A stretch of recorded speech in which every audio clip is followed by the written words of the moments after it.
Hola, yo soy Aleja Beltrán y les doy la bienvenida a Chévere Pensar en Voz Alta, un producto digital de Radiónica que gracias a la convergencia del sistema de medios públicos RTVC permite que podamos encontrarnos aquí, a través de la pantalla de Canal Institucional.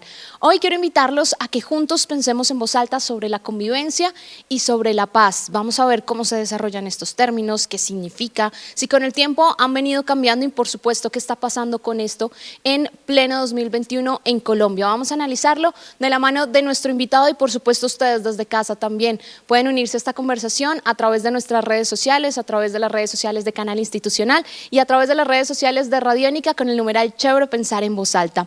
Para hablar sobre la convivencia y sobre la paz nos acompaña hoy Luis Emil Zanabria, quien es presidente nacional de Rede Paz. Luis Emil, bienvenido a Canal Institucional, a Radiónica y a Chévere Pensar en Voz Alta.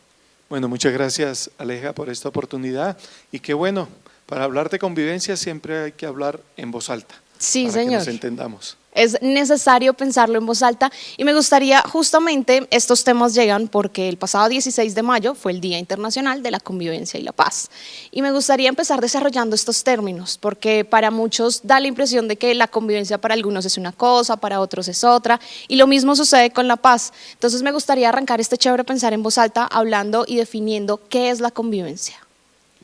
Bueno, la convivencia es una forma de vida, una forma de ver el mundo, una forma de interactuar, es reconocer en el otro y en la otra que tenemos las posibilidades de andar juntos por este planeta, que tenemos diferentes formas de ver la vida, de pensar, de actuar, de hablar, diferentes colores de nuestra piel, pero no por eso podemos excluirnos, señalarnos o estigmatizarnos. Entonces convivencia es respetar, es integrar, es solidarizarse, es comprometerse con la vida y con los demás.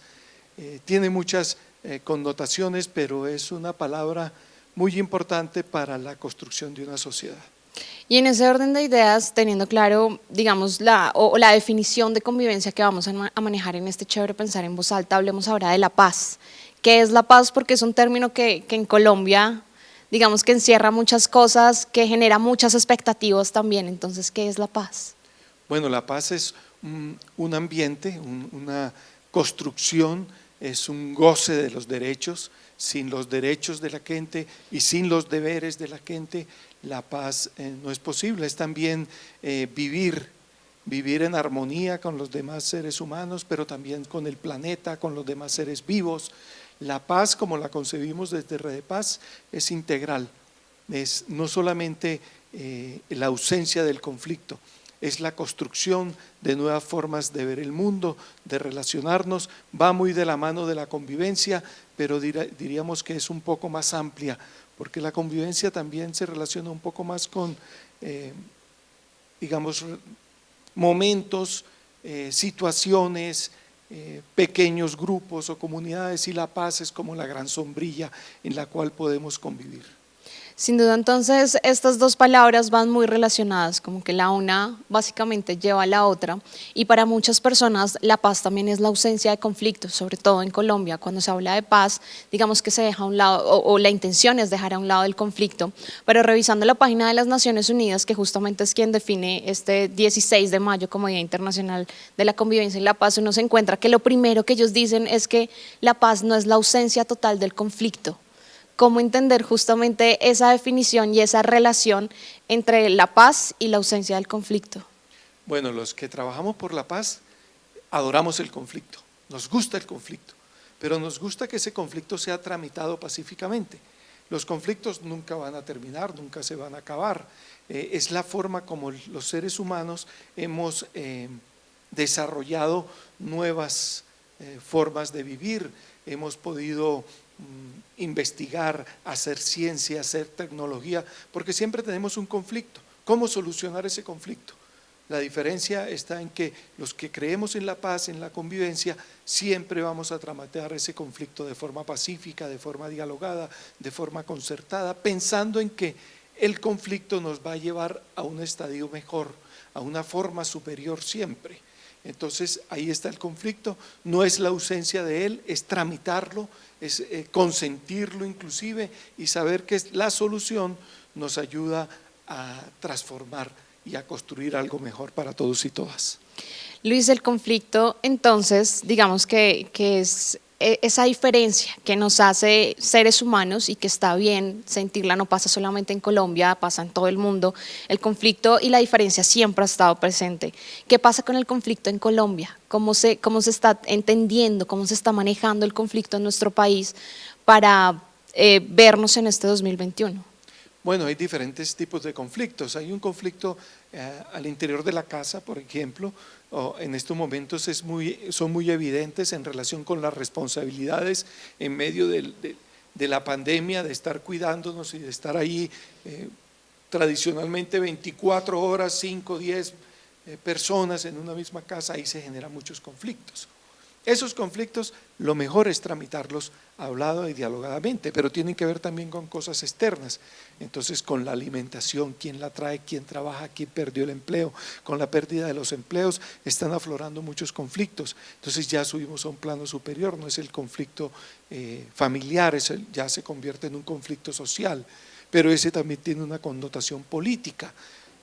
¿Quiénes determinan las políticas para solucionar esos conflictos sociales? Entonces, hoy en Colombia tenemos, hoy en estos momentos, un gran conflicto social, que es todo lo que se evidencia con las movilizaciones pacíficas, con las marchas, con todo esto que está ocurriendo, pero también un gran conflicto político, y es que no nos escuchamos, no actuamos en relación con la solución de esos conflictos sociales, y entonces escuchar es una parte fundamental. El diálogo es una parte fundamental para la solución de esos conflictos. Hay muchos conflictos políticos que no se han podido solucionar, inclusive algunos dicen, los científicos, los historiadores, que tienen más de 200 años, el conflicto entre si somos centralistas o federalistas, si somos presidencialistas o parlamentaristas, si somos una sociedad pluriétnica o pluricultural o no, es decir, si reconocemos a los indígenas y a los afrodescendientes como sujetos de derechos o no, si son dueños de su tierra o no son dueños, en fin, todos esos conflictos, algunos sociales y políticos, no se han solucionado pacíficamente, ni de forma dialogada, a pesar de los esfuerzos. Entonces hay que seguir haciendo más esfuerzos, convidando, llamando, concertando, generando espacios para que esos conflictos no terminen en violencia que puede, pues como es evidente, causarnos muerte, dolor y muchas afectaciones espirituales, mentales y físicas. Acabas de hablar de un término, Luis, que me parece muy importante, y es la violencia. ¿Existe una relación entre el conflicto y la violencia? Porque históricamente digamos que son dos términos que siempre hemos relacionado, y quisiera saber si realmente es de relacionarse o cada uno puede llevar un destino distinto y no llegar a ese mismo punto. Bueno, la violencia es otra forma de solucionar un conflicto. Hay quienes consideran que es a través de la violencia, a través de la imposición de un poder, a través de medidas coactivas o represivas, o lo convierten en una estrategia política, la violencia como una extensión de la forma de hacer política. A mi modo de ver, todas son totalmente equivocadas, porque hace rato que la sociedad superó esa forma de solucionar los conflictos, hace rato que el ser humano entendió que no es a través de la guerra, ni a través de las armas, ni a través de la imposición de una forma de ver el mundo, de una forma política o de una ideología. Entonces ahí es donde entra el diálogo, que es la otra forma de solucionar el conflicto, pacíficamente, de forma no violenta, dialogada, concertada, pero hay un elemento fundamental, que lo concertado, lo pactado, lo acordado, producto de ese diálogo, se cumpla. Si eso no se cumple, si esa palabra empeñada no se cumple, independiente de quien la haya empeñado, a nombre de una institucionalidad, de un colectivo, de una organización, debe cumplirse. Si no se cumple, el diálogo pierde autoridad, pierde capacidad, y entonces le da espacio a la violencia y a la solución violenta de los conflictos, y eso no lo queremos, y eso muchas veces ha ocurrido y sigue ocurriendo, y entonces esa es la tarea de los que creemos en la paz y en la no violencia, tratar de construir pactos que se cumplan, acompañar su cumplimiento, su ejecución, y por supuesto siempre llamar la atención para que quienes están en un conflicto violento se sienten a dialogarlo y a solucionarlo. Luis, en este momento hay muchas personas que nos están viendo a través de Canal Institucional que están en regiones del país donde efectivamente el conflicto es muy fuerte, en donde se vive día a día, en donde a veces es difícil poder salir, en lugares donde realmente el conflicto no es de ahora, sino de hace muchísimo tiempo. ¿Cómo explicarles a estas personas que el diálogo es la solución, que el diálogo es la salida, que sentarse justamente con esas personas que quizás en algún momento han hecho mucho daño es la opción para que ese conflicto y esa violencia pueda terminar? Porque lo que para muchas personas es la solución, el diálogo, para otras simplemente es como, esto es perder el tiempo. ¿Cómo explicarle a estas personas que se han visto tan afectadas por el conflicto que el diálogo es una opción llevadera para solucionarlo? Bueno, hay diferentes conflictos, ¿no? Hay conflictos que se generan allí en las comunidades, que son conflictos de linderos o del uso del agua o del manejo de un árbol o de cuidar los animales o de relaciones, ¿no? de ver el mundo o de relaciones interpersonales. Esos conflictos la gente los dialoga. Y la tradición en Colombia es que la gente los dialoga y los soluciona de forma dialogada, que esta vaca se rompió la cerca y se pasó para donde el vecino, eso la gente lo ha solucionado. Lo que no hemos podido solucionar son los conflictos que le llegan a la gente. Entonces, esos conflictos que le llegan a la gente, la invitación es que entre todos desde el territorio ayudemos a que quienes son partícipes directos de ese conflicto lo solucionen pacíficamente. Entonces me refiero, por ejemplo, la lucha por la tierra en Colombia ha sido una lucha de hace muchos años, desde la época de la independencia. Colombia todavía algunos la consideran como un país semifeudal en la forma de tener la tierra, ¿no? Que mucha tierra improductiva. Entonces los campesinos presionan por acceder a esa tierra. Eso tiene una solución nacional, no necesariamente allí en el territorio, aunque allí se manifiesta. Entonces eso se puede dialogar también en el territorio, entre los grandes terratenientes y los que presionan esa tierra. Pero hay otros, por ejemplo, que tienen que ver con la minería, que se expresan en el territorio hoy muy fuerte en Colombia. Entonces el llamado siempre es a que no se afecte el medio ambiente, a que no se afecte a la comunidad, a que no se pierdan las tradiciones, a que no se acabe con el agua, porque los que viven ahí, una vez la mina desaparezca o la minería termine, pues van a quedar con un conflicto. Primero, de que no pudieron desarrollarse, y segundo, van a quedar sin agua o con aguas contaminadas o con un gran cráter. Todo eso se puede solucionar de forma dialogada, pero siempre entendiendo que cuando me siento a dialogar para solucionar un conflicto, debo estar consciente de que ceder es una parte fundamental, de que no puedo imponer solo mi punto de vista, de que si hay una presión sobre un tema, sobre un bien o sobre algo que genera un conflicto, debo estar consciente de que la solución implica que yo pueda ceder, que el otro también ceda y que podamos entre todos construir un futuro mejor que nos beneficie y nos solucione a todas las dificultades. Luis, como usted le decía también, históricamente el diálogo ha sido una opción. Tenemos los acuerdos de paz, tenemos muchas mesas de diálogo que se han hecho con grupos armados, también tenemos, por ejemplo, los momentos difíciles que ha atravesado el país en donde se ha sentado junto con otra mesa a hablar, a revisar qué es lo que está pasando, a llegar a poder encontrar esos puntos. Pero a mí me gustaría que nos diera quizás algunos tips, porque ahorita nos hablaba de que ceder es importante y que debemos tener en cuenta que ese es un punto cuando nosotros nos sentamos en una mesa de diálogo. ¿Qué otras cosas se tienen que tener en cuenta? Quizás para quienes nos están viendo son líderes o lideresas en sus regiones, en sus comunidades, y se enfrentan a esa charla todo el tiempo, a esas mesas todo el tiempo, de poder solucionar las cosas a través del diálogo. ¿Qué otras cosas se deben tener en cuenta aparte de como saber que en algún momento se va a tener que ceder en algunos puntos? Yo creo que es muy importante que la gente comprenda los tiempos del otro y de la otra. Cuando me refiero a los tiempos es que es muy diferente los tiempos de un campesino a los tiempos de una persona de ciudad. La persona de ciudad siempre vive con más afanes, más agitada, más pensando en el horario, en que entra a trabajar a las 9 y termina a las 5, en que ya le llegó la hora del almuerzo. El campesino tiene otros tiempos, se levanta a las 4 de la mañana, va y hace una jornada, cuida el agua, siembra, recoge la manguera, vuelve a la casa, desayuna, vuelve al campo, y así son otros tiempos, ¿no? Tiempos más en relación con la luminosidad, con su cultura, con su forma de dialogar. Y entonces uno no le puede exigir a un campesino, lo mismo a un indígena, ¿no? No les puede exigir a otras culturas que los tiempos sean los de uno. Si esa persona, si ese grupo social determina que debe ir a consultar, hay que dar esos tiempos. Muchas veces la gente dice, ¿por qué no solucionan rápido los temas con la minga indígena? Por poner un ejemplo. Bueno, porque los líderes indígenas toman una decisión asamblearia por sus tradiciones culturales, por su forma de ver el mundo, por su relación espiritual, por su relación con la naturaleza, toman una decisión, vienen y la dialogan. Para volver a tomar la otra decisión, generalmente vuelven a su territorio. Ellos llaman a eso mambear la palabra, dialogar, armonizar. Y entonces ahí dialogan nuevamente y vuelven otra vez a una mesa. Ahí toman una decisión y ellos cumplen la palabra. Pero cuando ven que el contrario no le cumplió la palabra, ellos ya han tomado una determinación, vuelven a empezar.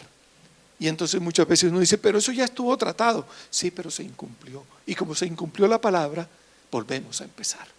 Y entonces, con muchas de las comunidades, los tiempos son muy importantes. La forma de ver el mundo, la espiritualidad. Para los occidentales o los que tenemos un pensamiento judeocristiano, es muy diferente porque generalmente tenemos un jefe que manda y el jefe toma la decisión. Pero para los que toman decisiones colectivas es muy diferente porque no tienen ese jefe. Tienen el jefe de ellos en la asamblea, el diálogo, la palabra, la decisión colectiva. Claro, Luis, ¿qué particularidades tiene Colombia? Es decir, Colombia ha intentado el diálogo, la paz, la convivencia, muchas veces para solucionar los diferentes conflictos que el país históricamente ha presentado.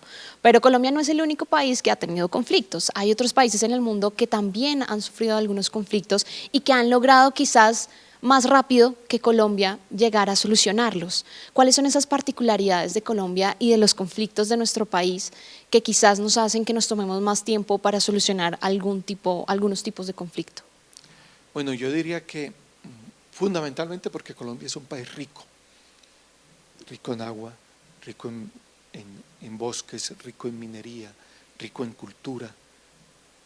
Somos pluriétnicos, aquí estamos afrodescendientes, indígenas, pueblo rom, pueblo raizal, ¿cierto? Y los ciudadanos y ciudadanas que tradicionalmente tenemos muchas lenguas, más de 82 lenguas en Colombia. Eso es una riqueza importantísima. Y entonces eso implica que llegar a un acuerdo tiene que dialogarse lo suficiente. Pero hemos tenido una situación que a mí me parece particular. Colombia, a mi modo de ver, no tiene un proyecto común, un objetivo común de toda la sociedad, un bienestar colectivo. Y entonces ese pacto común no se ha construido suficientemente con arraigo en el territorio, no se ha respetado cuando nos hemos acercado a él. Un gran acercamiento fue la Constitución del 91, pero luego los diferentes sectores políticos que participaron, más unos que otros, se dieron a la tarea, a mi modo de ver, de romper ese pacto. Por ejemplo, el tema de la participación ciudadana. Nunca se avanzó. Hoy todavía hace parte de los diálogos de paz con las guerrillas, con el ELN, con las FARC. Una cosa que debía estar superada, somos una democracia participativa, pero ahí está, no se ha profundizado. Porque como Colombia tiene todas esas formas de ver el mundo, tiene mucha juventud, pues el diálogo y la participación debería ser un eje fundamental, porque hay cosas que no hemos terminado de construir. ¿Cuál es el modelo económico? Por ejemplo, ahí no hay consenso. ¿Queremos desarrollar el campo, sí o no? Eso es una pregunta importante. ¿Vamos a cuidar la selva entre todos y todas? ¿Estamos comprometidos con eso? ¿Sí o no? Podríamos llegar a un acuerdo sobre eso. ¿Vamos a superar la pobreza? Hoy tenemos un 50% de colombianos y colombianas pobres. Más de 20 millones de ellos que se acuestan sin tener 2 raciones o una ración de alimentos al día. Eso es una situación. ¿Vamos a solucionar eso entre todos y todas? ¿Cómo lo vamos a hacer? Entonces hay grandes contradicciones todavía que creo que ahí no hay un consenso de cómo solucionarlo. ¿Y existe quizás alguna recomendación en el camino a seguir? Porque estos problemas que Luis resalta no son nuevos, es decir, son problemas que Colombia también ha tenido durante mucho tiempo y que siguen siendo, por más de que seamos un país rico en muchos recursos, siguen siendo un gran problema para nuestro país y sigue siendo algo que ahorita que se están desarrollando algunas manifestaciones, sigue siendo el mismo reclamo que durante muchos años se ha realizado. ¿Qué se necesita? Hemos venido hablando del diálogo, hemos venido hablando de la importancia de sentarnos para solucionar los conflictos, de ver en el diálogo una opción y una salida. ¿Qué se necesita en estos casos puntuales en donde el país lleva años y da la impresión de que damos vueltas y no llegamos a esa solución? Bueno, yo creo que se necesita voluntad política, pero no es la voluntad política en términos de electorales, sino también de lo que nace del sentimiento, del amor real por el país, de querer cambiarlo, esa voluntad sensible por las transformaciones, de ser conscientes de que podemos convivir y vivir en este país en paz, cediendo privilegios. Hay muchas personas que no quieren ceder privilegios y al no querer ceder privilegios, pues no se encuentran soluciones a los conflictos. Hay instrumentos, el Consejo Nacional de Paz, hay más de 100 personas allí. Ahí están representados todos los sectores sociales, políticos, económicos, los jóvenes, los indígenas, los afros, los empresarios, el gobierno, el Estado en todas sus expresiones. Pero por ejemplo en medio de esta crisis debería estar funcionando, yo diría que de forma permanente, y ni siquiera ha sido convocado. Es decir, tenemos instrumentos, pero falta más voluntad de que esos instrumentos, creer en ellos, creer en la posibilidad del diálogo, creer en que podemos entendernos. Y hay muchos intereses, ¿no? Intereses económicos, diferencias en la política económica, de cómo vemos el mundo, mientras algunos hablamos de que este país puede producir sus propios alimentos, otros están preocupados en cómo traer los alimentos. Y entonces ahí esas formas de ver el mundo diferentes tienen que dirimirse. Está la democracia, pero esa democracia tiene que mejorarse en términos de no solamente el tema electoral, porque ahí hay que mejorar, que la gente sienta que su voto es cuenta, que no se pierde, que no se lo roban, que no se lo cambian, que su voto cuenta, que ese voto cuenta.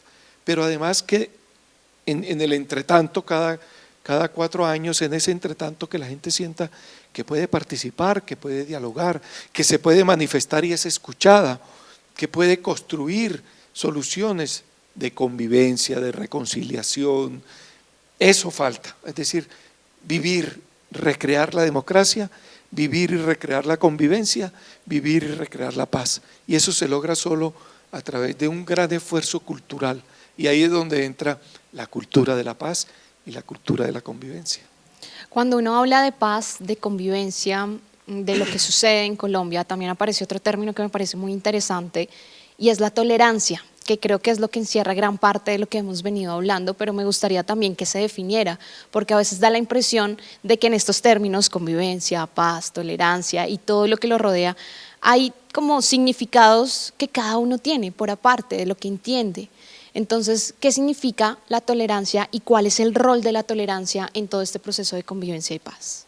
Bueno, yo diría que en esta ruta de construir la paz, la tolerancia es el término más manoseado. ¿Sí?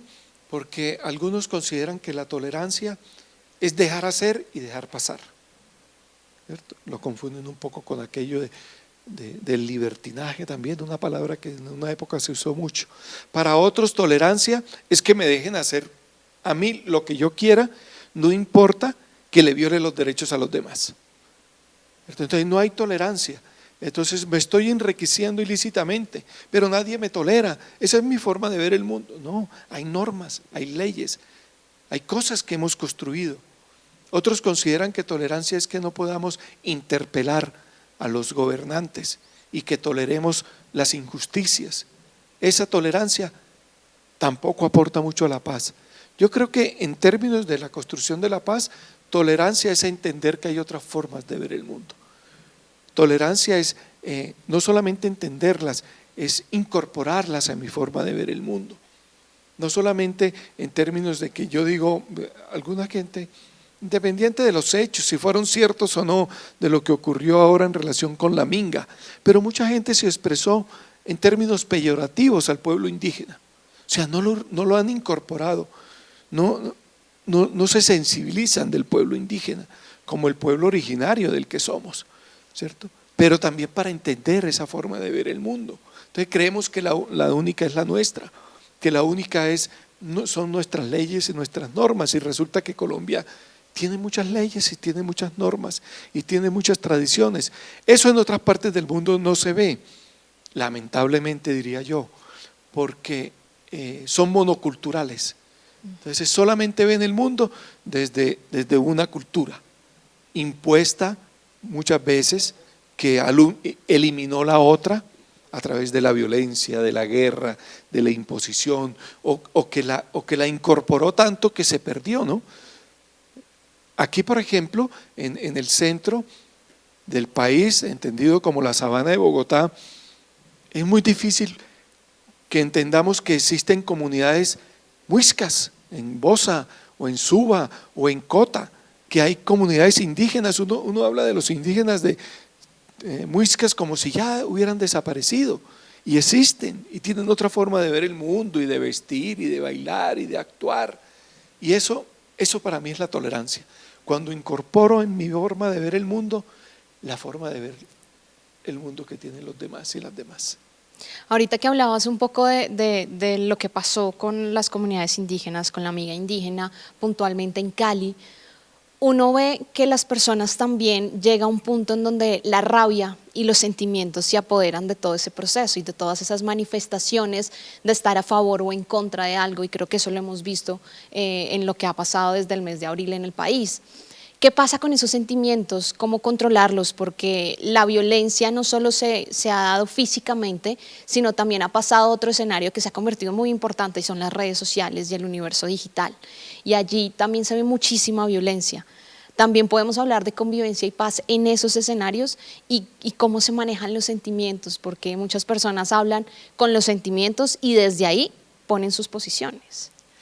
Pues yo creo que lo peor que nos puede ocurrir es que elaboremos más la rabia, que la rabia nos carcoma, que nos impida pensar, que nos impida acercarnos, ver en el otro y en la otra una posibilidad. Entonces, cuando la rabia se apodera de nosotros, termina convirtiéndose en odio, y el odio no ayuda. A todos nos da rabia, ¿cierto? Como a todos nos da miedo. Todos tenemos esos sentimientos en muchos momentos de nuestra vida. En cualquier momento me da rabia, hay veces que me voy a sentar y me caigo, ¿cierto? Pero no por eso voy a destruir la silla, ¿cierto? Me da rabia que el otro me contradiga, pero no por eso lo voy a asesinar.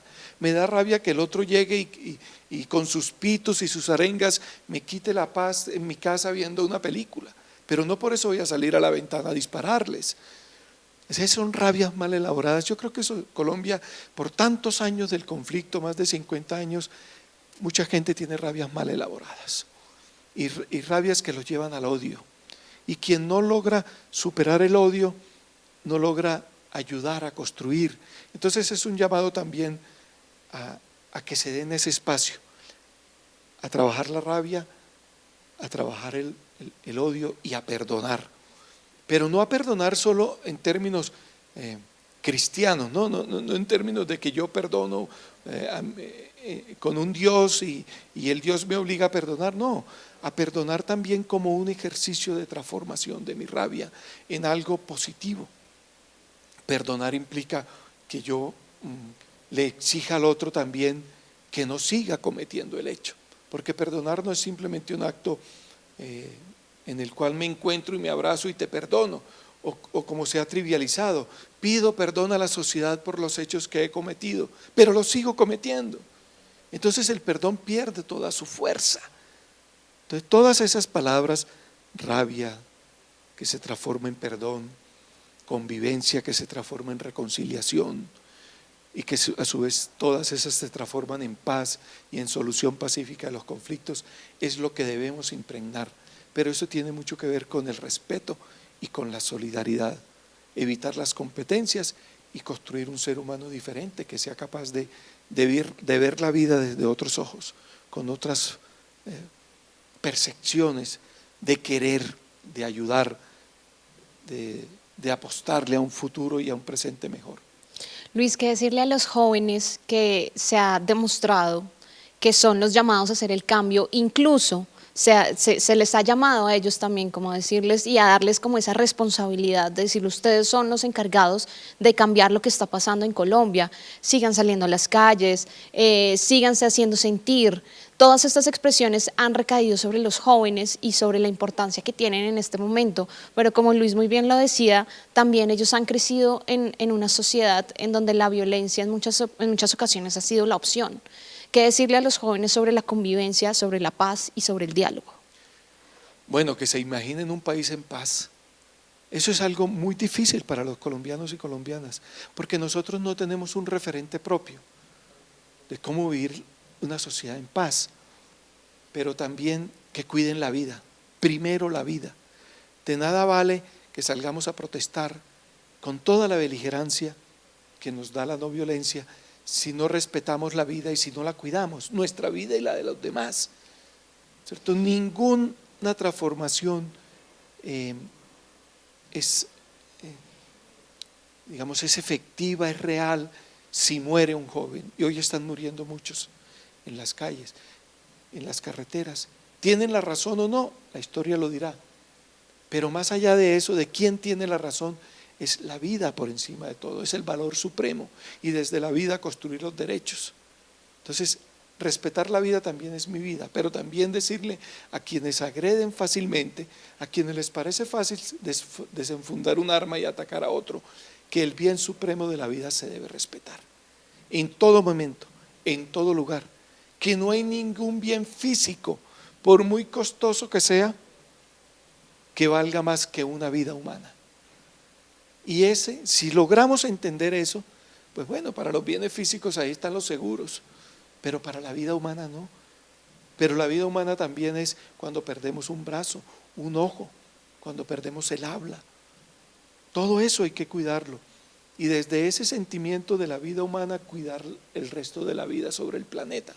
Porque nosotros como seres humanos estamos poniendo en riesgo la vida no solo de nosotros, de la supervivencia humana, sino de los demás seres sobre el planeta. Entonces, ese es un compromiso que deben tener la juventud, los que hemos luchado toda la vida, los que algún día estuvimos en acciones en la calle reclamando nuestros derechos. Decimos que nada vale más que la vida, y cuidar la vida hoy es fundamental. Y en este proceso de la paz, de la convivencia y del diálogo, que insisto que es quizás los tres ítems que han encerrado toda esta conversación, quisiera saber, Luis, cuál es su opinión sobre los medios de comunicación en la construcción de esa convivencia, de esa paz, de ese diálogo, sobre todo en momentos en donde el país, hablemos de Colombia o hablemos de cualquier otro país del mundo, está viviendo una situación difícil. ¿Cuál es ese rol de los medios de comunicación? Bueno, yo diría que tienen un papel fundamental en la construcción de una cultura de paz y de convivencia, desde la verdad o desde las verdades, no, porque un medio de comunicación puede encontrar muchas verdades sobre un mismo tema, evitar las falsas noticias, las especulaciones, construir siempre el diálogo, ayudar a que eso suceda. Yo creo que los medios de comunicación en Colombia tratan muchas veces de igualarse a un medio de comunicación de un país que no vive esta situación, y entonces no se pueden comparar, deben tener una responsabilidad mayor porque la gente los ve. Por ejemplo, en el tema de armas, de posesión de armas, los que luchamos para que las armas estén solo en poder del Estado, que sean realmente un monopolio, pero que ese monopolio sea responsable también en términos constitucionales y legales. Quienes luchamos por eso, nos preocupa porque hacemos un taller hoy en una escuela, en un colegio, en un barrio para que la gente no use armas, pero llegamos a la casa, prendemos el televisor y lo primero que vemos son armas, ¿no? Entonces el que más armas tenga es el que impone su ley. Y entonces, ¿qué estamos haciendo? Son responsabilidades. Yo no diría que hay que ocultar las verdades de lo que ocurre, pero también hay que tener responsabilidad en eso, en ayudar. Yo creo que Colombia necesita unos medios de comunicación más ligados a la pedagogía de lo sensible, a la pedagogía de la cultura de paz, de la democracia, Como te digo, si estuviéramos en otro país, de pronto en Europa, no sé en dónde, que han logrado solucionar muchos de estos temas, pues la cosa sería diferente. Pero aquí hay una responsabilidad y lamentablemente siento que muchas veces se olvida esa responsabilidad. Y al olvidarla nos ponemos de un lado o del otro. Y al ponernos de un lado y del otro incentivamos esos odios, esos señalamientos, esas estigmatizaciones. No nos ponemos en el zapato del que está sufriendo, del que está siendo violentado o violentada. Y en algunos casos, si lo hacemos, lo instrumentalizamos desde la comunicación para ver quién tiene más rating, quién tiene más hashtags, ¿no? ¿Quién tiene más? ¿A quién tuitearon más? ¿No? Entonces, ¿quién es el que ofende más en el Twitter para ver cómo lo retuitean más? Y no quién es el que ayuda a la convivencia desde el Twitter para tratar de entender el mundo. Muchos caemos en eso. Eso no es un problema solo de los medios, es de quienes tenemos hoy el acceso a la comunicación, al teléfono, al Facebook, al Twitter, al Instagram, al TikTok, a todas estas redes que son medios de comunicación, y caemos también en esa trampa. Entonces a veces nos toca sustraernos y tratar de evitarlo, pero la tentación es grande. Luis, gracias por acompañarnos en este Chévere Pensar en Voz Alta, por dejarnos conocer todo este análisis que usted tiene en torno a la convivencia, en torno a la paz, teniendo en cuenta que el 16 de mayo pues fue el Día Internacional de la Convivencia y la Paz, así que muchísimas gracias. Bueno, gracias a ustedes por haberme dejado pensar en voz alta y porque esos pensamientos se transmitan a la gente y que sirvan para algo. Y justamente esa es la idea de este Chévere Pensar en Voz Alta. Nosotros nos volvemos a encontrar en una próxima edición. Esperamos que esta conversación también dé para que ustedes la continúen en casa, para que dialoguen, para que hablen en torno a la convivencia y la paz. Nos vemos en una próxima edición. Esto es Chévere Pensar en Voz Alta. Chao.